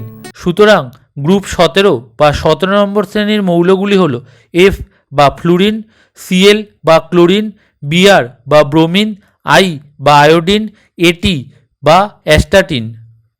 গ্রুপ 18 বা 18 নম্বর শ্রেণীর ছড়া হল হিনা, নিনা আর করিনার জেরক্স রেডি। হিনা মানে এইচই অর্থাৎ হিলিয়াম, নিনা মানে এনই অর্থাৎ নিয়ন, আর মানে এয়ার অর্থাৎ আর্গন, করিনার মানে কেয়ার অর্থাৎ ক্রিপ্টন, জেরক্স মানে এক্সি অর্থাৎ জেনন, রেডি মানে রেডন বা আরএন। সুতরাং গ্রুপ 18 বা 18 নম্বর শ্রেণীর মৌলগুলি হল এইচই বা হিলিয়াম, এনই বা নিয়ন, এয়ার বা আর্গন, কেয়ার বা ক্রিপ্টন, এক্সি বা জেনন আর আরএন বা রেডন। এই 8টা গ্রুপের সাথে আমাদের প্রথম 10টা মৌল পারমাণবিক সংখ্যার সাথে মনে রাখতে হয়। প্রথম পর্যায়ে দুটি মৌল আছে যার ছড়া হলো হাই হ্যালো। হাই মানে এইচ অর্থাৎ হাইড্রোজেন, পারমাণবিক সংখ্যা হলো 1। হ্যালো মানে এইচই অর্থাৎ হিলিয়াম, পারমাণবিক সংখ্যা হলো 2। দ্বিতীয় পর্যায়ের 8টি মৌলের জন্য ছড়া হলো লিনার, বিয়েতে বর্ষা, কাজল, নোন্টে ও ফোনটেকে নিও। সুতরাং দ্বিতীয় পর্যায়ের মৌলগুলি হলো লিনার মানে এলআই অর্থাৎ লিথিয়াম, পারমাণবিক সংখ্যা 3। বিয়েতে মানে বিই অর্থাৎ বেরিলিয়াম, পারমাণবিক সংখ্যা 4। বর্ষা মানে বি অর্থাৎ বোরন, পারমাণবিক সংখ্যা হলো 5। কাজল মানে সি অর্থাৎ কার্বন, পারমাণবিক সংখ্যা হলো 6। নোন্টে মানে এন অর্থাৎ নাইট্রোজেন, পারমাণবিক সংখ্যা হলো 7। ও মানে ও অর্থাৎ অক্সিজেন, পারমাণবিক সংখ্যা হলো 8। ফোনটে মানে এফ অর্থাৎ ফ্লুরিন, পারমাণবিক সংখ্যা হলো 9। নিও মানে এনি অর্থাৎ নিয়ন, পারমাণবিক সংখ্যা হলো 10। কোনো শ্রেণী যেমন নাইট্রোজেন পরিবার কোন শ্রেণী বা গ্রুপে আছে তা জানার জন্য আমরা দ্বিতীয় পর্যায়ের যে 8টি মৌল মুখস্থ করলাম তার ইলেকট্রন বিন্যাস থেকে তা মনে রাখব। প্রথম, লিথিয়ামের পারমাণবিক সংখ্যা 3 অর্থাৎ কক্ষের ইলেকট্রন বিন্যাস 2-1 মানে সবচেয়ে বাইরের কক্ষে একটি ইলেকট্রন আছে, অর্থাৎ লিথিয়ামের শ্রেণীর ছড়ার মৌলগুলি প্রথম শ্রেণী বা 1 নম্বর গ্রুপে অবস্থিত। 1 নম্বর গ্রুপের সব মৌলের বাইরের কক্ষে একটি করে ইলেকট্রন থাকবে, এদের যোজক ইলেকট্রন হলো 1। একইভাবে বেরিলিয়ামের পারমাণবিক সংখ্যা হলো 4 অর্থাৎ কক্ষের ইলেকট্রন বিন্যাস হলো 2-2 মানে সবচেয়ে বাইরের কক্ষে 2টি ইলেকট্রন আছে, অর্থাৎ বেরিলিয়াম শ্রেণীর ছড়ার মৌলগুলি দ্বিতীয় শ্রেণী বা 2 নম্বর গ্রুপে অবস্থিত। 2 নম্বর গ্রুপের সব মৌলের বাইরের কক্ষে 2টি করে ইলেকট্রন থাকবে, এদের যোজক ইলেকট্রন হলো 2। এবার যাদের বাইরের কক্ষে 3টি থেকে 8টি করে ইলেকট্রন থাকবে তাদের শ্রেণী হবে যথাক্রমে 13 নম্বর থেকে 18 নম্বর শ্রেণী। যেমন বোরনের পারমাণবিক সংখ্যা হলো 5 অর্থাৎ কক্ষের ইলেকট্রন বিন্যাস হলো 2-3 মানে সবচেয়ে বাইরের কক্ষে 3টি ইলেকট্রন আছে, অর্থাৎ বোরন শ্রেণীর ছড়ার মৌলগুলি 13 নম্বর শ্রেণী বা গ্রুপে অবস্থিত। 13 নম্বর গ্রুপের সব মৌলের বাইরের কক্ষে 3টি করে ইলেকট্রন থাকবে, এদের যোজক ইলেকট্রন হলো 3। কার্বনের পারমাণবিক সংখ্যা হলো 6 অর্থাৎ কক্ষের ইলেকট্রন বিন্যাস হলো 2-4 মানে সবচেয়ে বাইরের কক্ষে 4টি ইলেকট্রন আছে, অর্থাৎ কার্বন শ্রেণীর ছড়ার মৌলগুলি 14 নম্বর শ্রেণী বা গ্রুপে অবস্থিত। 14 নম্বর শ্রেণীর সব মৌলের বাইরের কক্ষে 4টি করে ইলেকট্রন থাকবে, এদের যোজক ইলেকট্রন হলো 4। নাইট্রোজেনের পারমাণবিক সংখ্যা হলো 7 অর্থাৎ কক্ষের ইলেকট্রন বিন্যাস হলো 2-5 মানে সবচেয়ে বাইরের কক্ষে 5টি করে ইলেকট্রন আছে, অর্থাৎ নাইট্রোজেন শ্রেণীর ছড়ার মৌলগুলি 15 নম্বর শ্রেণী বা 15 নম্বর গ্রুপে অবস্থিত। 15 নম্বর শ্রেণীর সব মৌলের বাইরের কক্ষে 5টি করে ইলেকট্রন আছে আর এদের যোজক ইলেকট্রন হলো 5। অক্সিজেনের পারমাণবিক সংখ্যা হলো 8 অর্থাৎ কক্ষের ইলেকট্রন বিন্যাস হলো 2-6 মানে সবচেয়ে বাইরের কক্ষে 6টি ইলেকট্রন আছে, অর্থাৎ অক্সিজেন শ্রেণীর ছড়ার মৌলগুলি 16 নম্বর শ্রেণী বা গ্রুপে অবস্থিত। 16 নম্বর শ্রেণীর সব মৌলের বাইরের কক্ষে 6টি করে ইলেকট্রন আছে, এদের যোজক ইলেকট্রন হলো 6। ফ্লুরিনের পারমাণবিক সংখ্যা হলো 9 অর্থাৎ কক্ষের ইলেকট্রন বিন্যাস হলো 2-7 মানে সবচেয়ে বাইরের কক্ষে 7টি ইলেকট্রন আছে, অর্থাৎ ফ্লুরিন শ্রেণীর ছড়ার মৌলগুলি 17 নম্বর শ্রেণী বা গ্রুপে অবস্থিত। 17 নম্বর শ্রেণীর সব মৌলের বাইরের কক্ষে 7টি করে ইলেকট্রন আছে, এদের যোজক ইলেকট্রন হলো 7। নিয়নের পারমাণবিক সংখ্যা হলো 10 অর্থাৎ কক্ষের ইলেকট্রন বিন্যাস হলো 2-8 মানে সবচেয়ে বাইরের কক্ষে 8টি ইলেকট্রন আছে। অর্থাৎ নিয়ন শ্রেণীর ছড়ার মৌলগুলি 18 নম্বর শ্রেণী বা গ্রুপে অবস্থিত। হিলিয়াম ছাড়া 18 নম্বর শ্রেণীর সব মৌলের বাইরের কক্ষে 8টি করে ইলেকট্রন আছে এবং এদের যোজক ইলেকট্রন হলো 8। হিলিয়ামের সবচেয়ে বাইরের কক্ষে 2টি ইলেকট্রন আছে এবং হিলিয়ামের যোজক ইলেকট্রন হলো 2। পর্যায় সারণী ছড়ার মাধ্যমে মুখস্থ করার আগে আমরা এই প্রশ্নটা দেখেছিলাম, নাইট্রোজেন পরিবারের চতুর্থ মৌলটি কি, তার পর্যায়, শ্রেণী, পারমাণবিক সংখ্যা, যোজক ইলেকট্রন এবং যোজ্যতা কত। এর উত্তর এবার বার করব। আমরা জানি নাইট্রোজেন পরিবারের মৌলগুলি 15 নম্বর শ্রেণী বা গ্রুপে অবস্থিত আর দ্বিতীয় পর্যায় থেকে নাইট্রোজেন পরিবার শুরু হয়। তাহলে নাইট্রোজেন পরিবারের চতুর্থ মৌল 5 নম্বর বা পঞ্চম পর্যায় এবং 15 নম্বর গ্রুপ বা 15 নম্বর শ্রেণীতে অবস্থিত। নাইট্রোজেন পরিবারের বা শ্রেণীর ছড়ার থেকে চতুর্থ মৌলটি কি তা দেখা যাক। নাইলন, প্লাস্টিক আসলে সবই বিষ, অর্থাৎ চতুর্থ বা 4 নম্বর মৌলটি হলো সবই বা এসবি মানে অ্যান্টিমনি। নাইট্রোজেন শ্রেণীর সবার বাইরের কক্ষে 5টি করে ইলেকট্রন আছে, তাই অ্যান্টিমনির যোজক ইলেকট্রন হলো 5। এবার অ্যান্টিমনির পারমাণবিক সংখ্যা বের করা যাক। এখন নাইট্রোজেনের পারমাণবিক সংখ্যা হলো 7। নাইট্রোজেনের নিচের প্রথম, দ্বিতীয় ও তৃতীয় মৌলের পারমাণবিক সংখ্যা হলো নিম্নরূপ। প্রথম হলো ফসফরাস বা পি, সেটা ইকুয়াল টু 7 + 8 = 15। তৃতীয় পর্যায়ে 8টি মৌল অতিক্রম করে আবার নাইট্রোজেন পরিবার আসে, তাই 8 যোগ করা হলো। দ্বিতীয় হলো আর্সেনিক বা এস, সেটা ইকুয়াল টু 15 + 18 = 33। চতুর্থ পর্যায়ে 18টি মৌল অতিক্রম করে আবার নাইট্রোজেন পরিবার আসে, তাই 18 যোগ করা হলো। তৃতীয় হলো অ্যান্টিমনি বা এসবি, সেটা ইকুয়াল টু 33 + 18 = 51। পঞ্চম পর্যায়ে 18টি মৌল অতিক্রম করে আবার নাইট্রোজেন পরিবার আসে, তাই 18 যোগ করা হলো। অর্থাৎ অ্যান্টিমনি বা এসবির পারমাণবিক সংখ্যা হলো 51। অ্যান্টিমনির যোজ্যতা কত সেটা এখনও জানো না, তার জন্য এই চার্টটা দেখো। প্রথম, দ্বিতীয় শ্রেণীর মৌলের বাইরের কক্ষে 1 ও 2টি ইলেকট্রন আছে আর 13 নম্বর থেকে 17 নম্বর শ্রেণীর বাইরের কক্ষে যথাক্রমে 3, 4, 5, 6 ও 7টি ইলেকট্রন আছে। চার্ট থেকে তোমরা অক্সিজেন ও হাইড্রোজেনের মাপে মৌলগুলির যোজ্যতা বুঝতে পারছো। একই শ্রেণীতে অবস্থিত মৌলগুলির যোজ্যতা এক হয় এবং একই রকম ধরনের অক্সাইড এবং হাইড্রাইড যৌগ উৎপন্ন করে। অর্থাৎ অ্যান্টিমনির অক্সিজেনের মাপে যোজ্যতা হলো 5 এবং হাইড্রোজেনের মাপে যোজ্যতা হলো 3। এবার পর্যায় সারণী থেকে নিম্নলিখিত বিষয়ের উপর যে প্রশ্ন আসে তা নিয়ে আলোচনা করা যাক। 1. পারমাণবিক ব্যাসার্ধ বা অ্যাটমিক রেডি। 2. তড়িৎ ঋণাত্মকতা বা ইলেকট্রোনেগেটিভিটি। 3. জারণ বিজারণ ধর্ম বা ক্যাটায়ন অ্যানায়ন ধর্ম। 4. আয়োনাইজেশন শক্তি বা আয়নীভবন বিভব। 5. ইলেকট্রন আসক্তি বা ইলেকট্রন অ্যাফিনিটি। 1. পারমাণবিক ব্যাসার্ধ বা অ্যাটমিক রেডি। কোনো পরমাণুর নিউক্লিয়াস থেকে যোজ্যতা কক্ষের সম্ভাব্য দূরত্বকে পারমাণবিক ব্যাসার্ধ বা অ্যাটমিক রেডি বলে।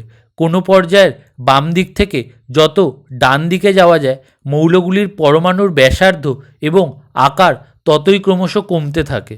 18 শ্রেণীর নিষ্ক্রিয় মৌলগুলির ক্ষেত্রে আবার পারমাণবিক ব্যাসার্ধ বৃদ্ধি পায়। দ্বিতীয় পর্যায়ের পরমাণুর ব্যাসার্ধের এই চার্টটা দেখো, বুঝতে পারবে। পর্যায় সারণীর যে কোনো শ্রেণীতে ওপর থেকে নিচের দিকে নামলে মৌলগুলির পরমাণুর ব্যাসার্ধ বা আকার ক্রমশ বাড়তে থাকে। প্রথম শ্রেণীর মৌলের পরমাণুর ব্যাসার্ধ এই ছকটাতে দেখানো হয়েছে। পরীক্ষায় আধুনিক পর্যায় সারণী থেকে যে কোনো 4টে মৌল দিয়ে তাদের মধ্যে কার পরমাণুর ব্যাসার্ধ বা পরমাণুর আকার সবথেকে ছোট বা সবথেকে বড়, এই টাইপের প্রশ্ন আসে। তাই লজিক জানলে রেল গ্রুপ ডি এক্সামের এইসব প্রশ্নের উত্তর দিতে পারবে। 2. তড়িৎ ঋণাত্মকতা বা ইলেকট্রোনেগেটিভিটি।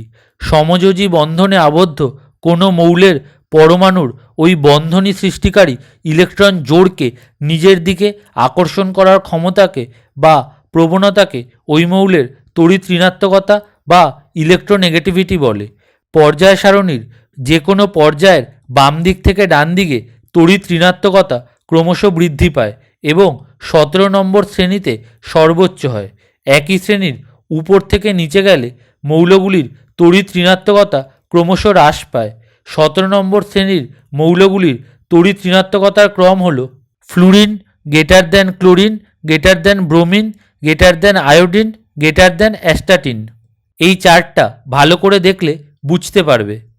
সর্বোচ্চ তড়িৎ ঋণাত্মক মৌল হল ফ্লুরিন বা এফ এবং সর্বনিম্ন তড়িৎ ঋণাত্মক মৌল হল সিজিয়াম বা সিএস।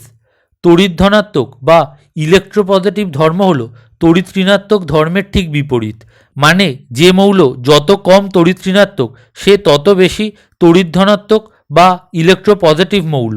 সর্বোচ্চ তড়িৎ ধনাত্মক বা ইলেকট্রোপজিটিভ মৌল হল সিজিয়াম এবং সর্বনিম্ন তড়িৎ ধনাত্মক মৌল হল ফ্লুরিন। পরীক্ষায় আধুনিক পর্যায় সারণী থেকে যে কোনো 4টে মৌল দিয়ে তাদের মধ্যে কে সবচেয়ে বেশি বা কম তড়িৎ ঋণাত্মক বা তড়িৎ ধনাত্মক জানতে চাইবে।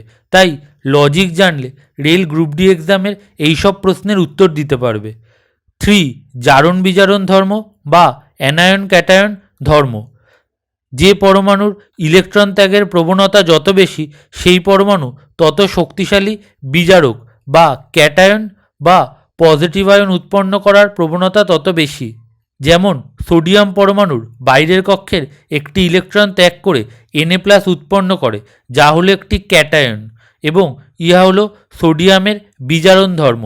এবার পর্যায় সারণীর কোনো পর্যায়ের প্রথম মৌল থেকে ডান দিকে অগ্রসর হলে বিজারণ ক্ষমতা হ্রাস পায়। পর্যায় সারণীর কোনো শ্রেণী ধরে উপর থেকে নিচে নামলে বিজারণ ক্ষমতা বৃদ্ধি পায়। যেমন দ্বিতীয় বা 2 নম্বর পর্যায়ের মৌলগুলির বিজারণ ধর্মের ক্রম হল lithium greater than beryllium greater than boron greater than carbon greater than nitrogen greater than oxygen greater than fluorine.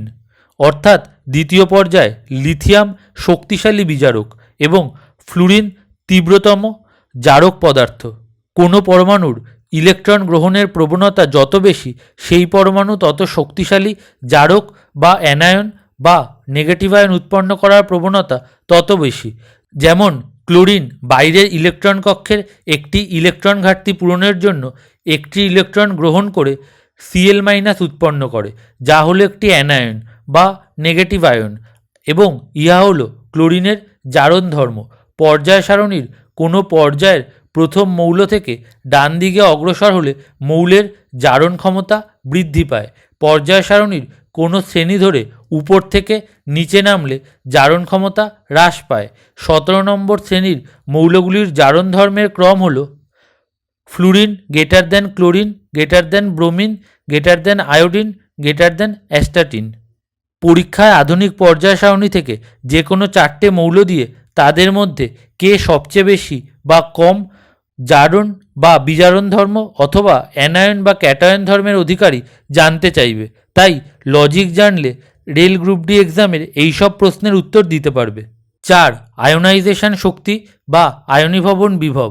গ্যাসীয় অবস্থায় থাকা কোনো মৌলের পরমাণুটির সবচেয়ে বাইরের কক্ষের সবচেয়ে আলগাভাবে আবদ্ধ ইলেকট্রনটিকে নিউক্লিয়াসের আকর্ষণী ক্ষেত্র থেকে সম্পূর্ণভাবে বিচ্ছিন্ন করে পরমাণুটিকে একক চার্জযুক্ত ধনাত্মক আয়নে পরিণত করতে যে ন্যূনতম শক্তির প্রয়োজন হয় তাকে ওই পরমাণুর প্রথম আয়নীভবন বিভব বা প্রথম আয়োনাইজেশন শক্তি বলে।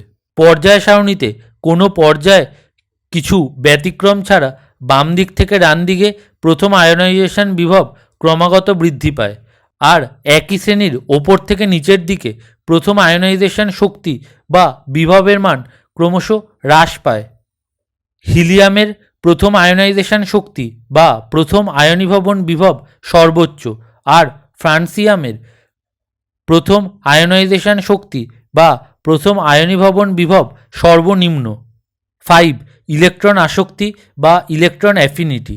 একটি মৌলের একটি নিউট্রাল পরমাণুর বাইরের কক্ষপথে একটি ইলেকট্রন প্রবেশ করাতে যে শক্তির পরিবর্তন হয় তাকে ইলেকট্রন অ্যাফিনিটি বা ইলেকট্রন আসক্তি বলে। পর্যায় সারণীর বাম দিক থেকে ডান দিকে ইলেকট্রন আসক্তি বাড়ে এবং নিচ থেকে উপর দিকে ইলেকট্রন আসক্তি বাড়ে। কিছু ব্যতিক্রম আছে। নিয়ম অনুযায়ী ফ্লোরিনের ইলেকট্রন আসক্তি বেশি হবার কথা, কিন্তু এখানে একটি ব্যতিক্রম আছে। ক্লোরিনের ইলেকট্রন আসক্তি সবচেয়ে বেশি। পরমাণুর আকার যত বড় হয় তত তারা দুর্বল বন্ধন সৃষ্টি করে। মেন্ডেলিফের পর্যায় সারণীতে অনাবিষ্কৃত মৌলের জন্য 3টি ফাঁকা স্থান ছিল। পরবর্তীকালে পর্যায় সারণীতে তাতে স্থান পায় স্ক্যান্ডিয়াম, গ্যালিয়াম ও জার্মেনিয়াম।